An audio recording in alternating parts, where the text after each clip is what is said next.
പുതിയ പാമ്പൻ പാലം യാഥാർത്ഥ്യമാകാൻ ഇനി ദിവസങ്ങൾ മാത്രം. പരീക്ഷണ ഓട്ടം വിജയകരമായി പൂർത്തിയാക്കി സതേൺ റെയിൽവേ സുരക്ഷാ കമ്മീഷണർ AM ചൗധരിയുടെ നേതൃത്വത്തിലാണ് പരിശോധന നടന്നത്. ഇതോടെ പാലം തുറക്കുന്നതിന് മുമ്പുള്ള എല്ലാ സുരക്ഷാ പരിശോധനകളും പൂർത്തിയായി. പാലത്തിൻ്റെ ലിഫ്റ്റ് ഗാർഡൻ, സ്റ്റാർ അടക്കമുള്ള പ്രവർത്തനങ്ങൾ വിലയിരുത്തി. ഇന്ത്യയുടെ എഞ്ചിനീയറിംഗ് അത്ഭുതമായിട്ടാണ് പമ്പൻ പാലത്തിലെ വെർട്ടിക്കൽ ലിഫ്റ്റ് കണക്കാക്കപ്പെടുന്നത്. 17 മീറ്റർ ഉയരമുള്ള വെർട്ടിക്കൽ സസ്പെൻഷനുള്ള കടൽപ്പാലം കപ്പലുകളുടെ സഞ്ചാരത്തെ തടസ്സപ്പെടുത്തില്ല.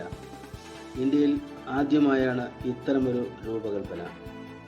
ലിഫ്റ്റ് സ്പാൻ ഉയരുന്നതിൻ്റെ വീഡിയോ ദക്ഷിണ റെയിൽവേ പുറത്തുവിട്ടിട്ടുണ്ട്.